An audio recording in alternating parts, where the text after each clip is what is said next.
Hello everyone. आज अपन एक नए टॉपिक के साथ इस लेक्चर को शुरू कर रहे हैं। इसमें अपन आज पढ़ने वाले हैं cell cycle okay and cell division. Topic अपन का क्या है? Cell cycle and cell division.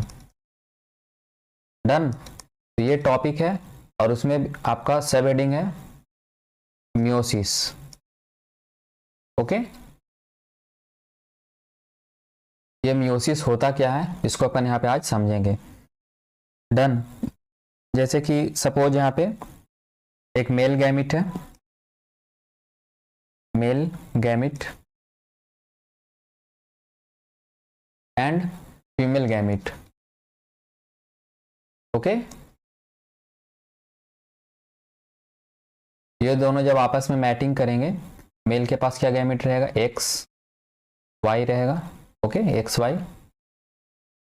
Okay, and female के पास एक्स एक्स। ये गैमिट हो गया इसका फीमेल का। डन। ये जो दो गैमिट जब आपस में क्रॉस करेंगे, आफ्टर क्रॉसिंग मैटिंग के बाद इनका जो ऑफस्प्रिंग आएगा, ओके, तो वो ऑफस्प्रिंग क्या आएगा?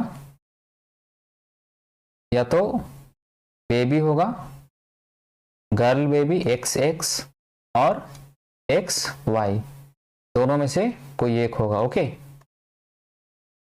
या तो क्या होगा? ये वाला क्या होगा? गर्ल एंड वाई, दोनों का 50-50% चांस है। ओके, कितना परसेंट? 50%।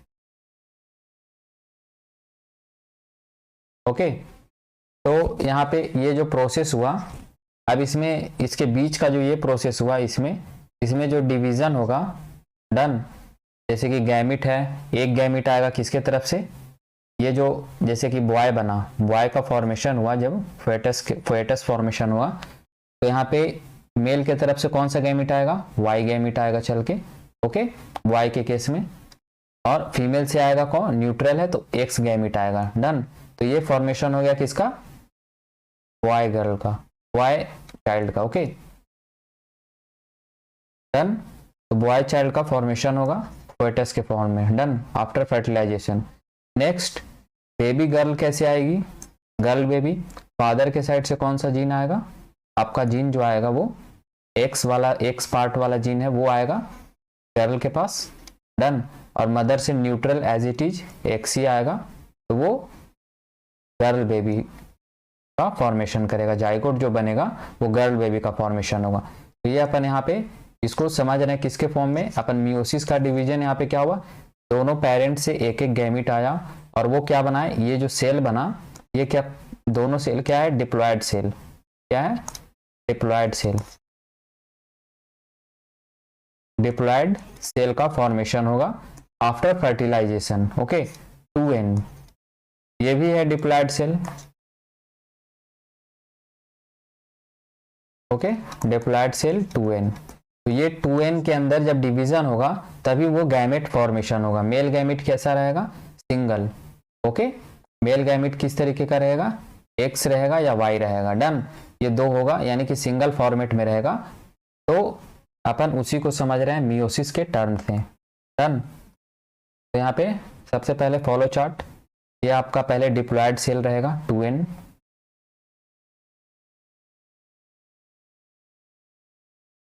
ओके, डिप्लॉयड सेल यहाँ पे क्या रहेगा? 2n।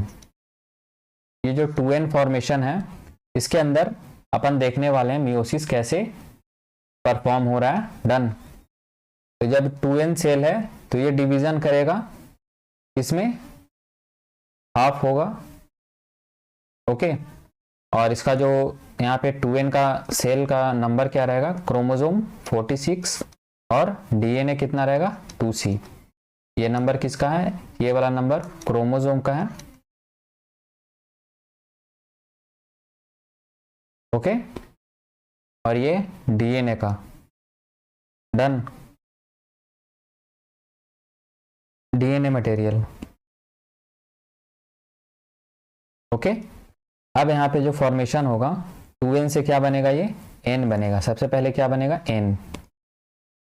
यानी हैप्लॉइड स्ट्रक्चर बनेगा।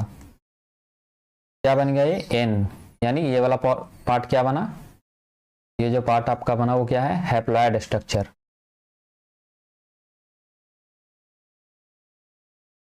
ओके, हैप्लॉइड सेल यानी डिप्लॉइड से क्या बना, हैप्लॉइड। अब ये जो प्रोसेस हुआ इस प्रोसेस को अपन क्या बोलेंगे, ये डिप्लॉइड से हैप्लॉइड वाला जो प्रोसेस होगा इसको अपन बोलेंगे, कंप्लीट जो प्रोसेस होगा इसको अपन बोलेंगे क्या, मियोसिस फर्स्ट। ये जो प्रोसेस बनेगा इसको अपन क्या बोलेंगे, मियोसिस फर्स्ट। मियोसिस फर्स्ट ये टर्म होगा मियोसिस के बारे में। डन। नेक्स्ट होगा, नेक्स्ट जो पार्ट है इसमें अगेन इसके बाद डिवीजन होगा। यहाँ पे जो सेल ये जो इसके पास होगा इसमें कितना होगा, दोनों के पास कितना होगा 23, यानी कि क्रोमोसोम का नंबर हाफ होगा यहाँ पे। यहाँ पे इसके पास होगा 23 क्रोमोसोम बाय 2C। ओके, और इसके पास भी कितना होगा 23 क्रोमोसोम और 2C। यहाँ जो डीएनए जो मटेरियल है इसका जो हाफ नहीं हुआ। डन। इसीलिए यहाँ पे मियोसिस फर्स्ट में डीएनए मटेरियल हाफ नहीं होता है, ओनली क्रोमोसोम हाफ। तो यहाँ पे पॉइंट लिख लो, only chromosome number half. Okay,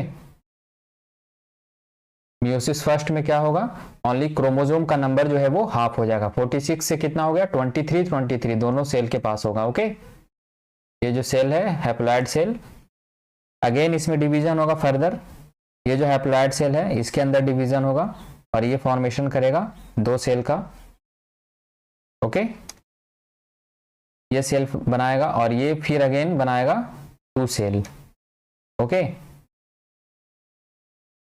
और ये फॉर्मेशन हो जाएगा आपका एन। तो आप बताओगे कि यहाँ पे भी एन है, तो यहाँ पे फॉर्मेशन मियोसिस 2 होने का कारण क्या हुआ, यहाँ पे जो डीएनए जो था मटेरियल वो वहाँ पे हाफ नहीं हुआ था मियोसिस फर्स्ट के अंदर, इसलिए इसको फर्दर डिवीजन करना पड़ा। इसीलिए प्रोसेस को अपन क्या बोलेंगे, मियोसिस सेकेंड। ये जो प्रोसेस हुआ आपका, ये जो सेकेंड मियोसिस हुआ इसको अपन क्या बोलेंगे, मियोसिस सेकेंड, मियोसिस 2। डन। इसके अंदर क्या होगा, मियोसिस 2 के अंदर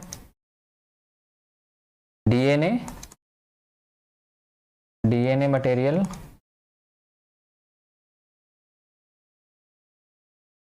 हाफ।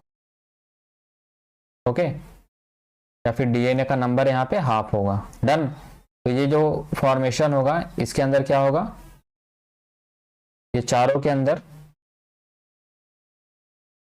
चारों जो सेल है इसके अंदर क्या होने वाला है, कंप्लीट यहाँ पे इसको एक ही राउंड में लिख देते हैं।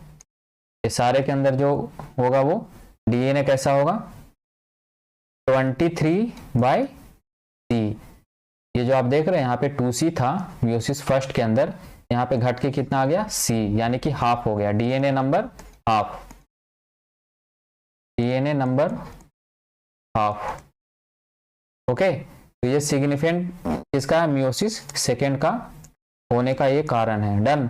तो ये आप समझ लो इसमें कि मियोसिस फर्स्ट पे ही तो एन मिल गया था आपको हैप्लॉइड सेल, तो ये हैप्लॉइड सेल लेने की आपको क्या जरूरत थी। तो ये हैप्लॉइड सेल इसलिए इसमें डिवीजन हुआ क्योंकि उसका जो डीएनए मटेरियल था वो वहां पे डिवीजन नहीं कर पाया था, इसलिए इसमें सेकेंड डिवीजन हुआ और उसका नाम क्या हुआ, मियोसिस सेकेंड। अब अपन यहाँ पे देखेंगे मियोसिस फर्स्ट को अपन क्या बोलते हैं, इसका अलग अलग नाम से और भी बताया जाता है इसमें। मियोसिस फर्स्ट को अपन क्या बोलेंगे, रिडक्शनल डिवीजन। इसको और क्या बोलते हैं, मियोसिस फर्स्ट को reductional division, reductional division. Okay, और इसको और भी इसका अलग नाम है रिडक्शनल डिवीजन के अलावा heterotypic division. Okay, heterotypic division. Okay, तो ये इसका कॉमन नेम हो गया मियोसिस फर्स्ट का। अब मियोसिस सेकेंड का अपन कॉमन नेम देख लेते हैं। मियोसिस सेकेंड को अपन क्या बोलते हैं, ये जो मियोसिस सेकेंड है इसको अपन यहाँ पे राइट डाउन करो। इसमें मियोसिस सेकेंड को अपन क्या बोलेंगे, इक्वेशनल डिवीजन। क्या होगा ये, इक्वेशनल डिवीजन। ओके, और इसको क्या बोला जाएगा, होमोटाइपिक डिवीजन। डन। तो ये इसका नाम हो गया, और इसके नाम के पीछे कारण इसलिए है क्योंकि इसमें सारा इक्वेशनल डिवीजन यानी सारा होमोटाइपिक मींस एक जैसा। ये जो जितना भी हैप्लॉइड सेल आपको दिख रहा है इसके अंदर एक जैसा मटेरियल होगा, यानी 23/C 23/C ये सब एक जैसा होगा। इसमें क्या है कि डीएनए का नंबर तो हाफ, ये क्रोमोसोम का नंबर तो हाफ हुआ लेकिन डीएनए का नंबर हाफ नहीं हुआ, इसलिए इसको क्या बोलेंगे, रिडक्शनल डिवीजन या हेट्रोटाइपिक डिवीजन। ओके, ये इसका रीजन है इसके नाम के पीछे। तो ये अपन ने देखा यहाँ पे डिप्लॉइड सेल के अंदर हैप्लॉइड सेल, और ये क्या बनेगा, गैमिट। ये चार जो है क्या यहाँ पे आए, 4 गैमिट। ओके, फाइनल रिजल्ट क्या होगा मियोसिस का, final result of meiosis 4 gamete का फॉर्मेशन होगा। ओके, तो ये इसका फाइनल रिजल्ट होगा। 4 गैमिट यहाँ पे by the end of division 4 gamete का फॉर्मेशन होगा, और वो क्या होंगे, हैप्लॉइड होंगे। उसके अंदर क्रोमोसोम का नंबर भी हाफ होगा और डीएनए मटेरियल भी उसका हाफ होगा। डन। और ये अगर आपसे कोई पूछे कि मियोसिस सेकेंड के अंदर ही आपको हैप्लॉइड सेल मिल गया तो फर्दर मियोसिस में डिवीजन करने की क्या जरूरत पड़े, तो आप उससे बता सकते हो कि उसमें जो डीएनए का मटेरियल जो था वो हाफ नहीं हुआ था। उसके अंदर ओनली जो पहला जो डिवीजन हुआ उसके अंदर क्रोमोसोम जो है 46 से कितना आया, 23, यानी हाफ हुआ। डीएनए हाफ नहीं हुआ, डीएनए एज इट इज रह गया 2C के यहाँ पे है डिप्लॉइड में, और इसके अंदर भी 2C है। तो फर्दर अपन को डिवीजन करना पड़ेगा। इसके लिए क्योंकि गैमिट के अंदर ओनली हैप्लॉइड सेल ही रहेगा। डन। तो हैप्लॉइड बनाने के लिए इसमें क्या, डीएनए के भी अंदर भी डिवीजन करना पड़ेगा। तो 2C से हो जाएगा वो CC सब के अंदर आ जाएगा। ओके, तो ये अपन ने यहाँ पे देखा, जैसे कि डीएनए आ गया C। ओके, और यहाँ पे 23 आ जाएगा क्या, क्रोमोसोम। डन। तो ये हम लोगों ने क्या समझा यहाँ पे, मियोसिस को पूरा डिटेल, और उसका जो कॉमन नेम है उसको यहाँ पे हम लोगों ने देखा कि उसको रिडक्शनल डिवीजन या हेट्रोटाइपिक डिवीजन कैसे बोलते हैं मियोसिस फर्स्ट को, क्योंकि उसके अंदर जैसे कि यहाँ पे क्रोमोसोम तो हाफ हो गया लेकिन डीएनए मटेरियल हाफ नहीं हुआ, इसलिए इसको बोलेंगे हेट्रोटाइपिक यानी हेट्रोजीनस। उसका जो डिवीजन है वो पूरा बैलेंस नहीं है। और मियोसिस सेकेंड को अपन इक्वेशनल डिवीजन क्यों बोलेंगे, क्योंकि इसके अंदर सारा जो मटेरियल है वो सेम वे है। ओके, यानी कि 23 और C यानी कि सब जो है वो क्लोन के फॉर्म में है, मतलब एक जैसा उसके अंदर मटेरियल का रिप्रेजेंटेशन है। डन। या होमोटाइपिक, होमो यानी एक जैसा। डन। नेक्स्ट अपन इसमें बात करेंगे मियोसिस के अंदर, यहाँ पे डिवीजन देख लेते हैं अपन, meiosis first. Okay, meiosis first के अंदर क्या होगा और मियोसिस सेकेंड के अंदर। ओके, ये जो प्रोसेस है इसके अंदर जो प्रोसेस होगा वो क्या होगा, फर्स्ट जो प्रोसेस होगा प्रोफेज फर्स्ट। सेकेंड प्रोसेस क्या होगा, मेटाफेज फर्स्ट। डन। थर्ड जो प्रोसेस होगा वो होगा anaphase first. And fourth process क्या होगा, टीलोफेज यानी सेल डिवाइड कर देगा। डन। टीलोफेज। इसके अंदर क्या होगा, सेम प्रोसेस होगा, प्रोफेज सेकेंड एंड इसमें मेटाफेज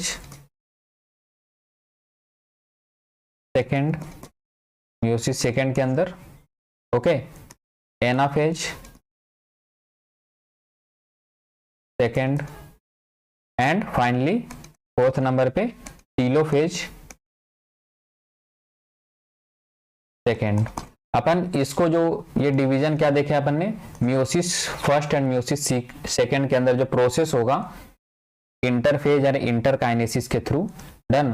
तो वो अपन ने यहाँ पे देखा इसका मैप, तो उसको अपन अगले लेक्चर में कवर करेंगे पूरा। मियोसिस फर्स्ट का अलग लेक्चर आएगा, मियोसिस सेकेंड का अलग आएगा, डन। अभी तक के लिए जो समझाया गया उसमें कोई प्रॉब्लम हो तो उसको कमेंट बॉक्स में कमेंट करो, ओके। और NCERT 11th cell cycle and cell division में आप उसका रिवीजन लगा लो, ये रीडिंग लगाना, ओके। और कोई प्रॉब्लम हो तो उसे कमेंट बॉक्स में कमेंट करना, डन। स्टे ट्यून, मिलते हैं फिर अगले वीडियो अगले लेक्चर में नए टॉपिक के साथ। Thanks for watching.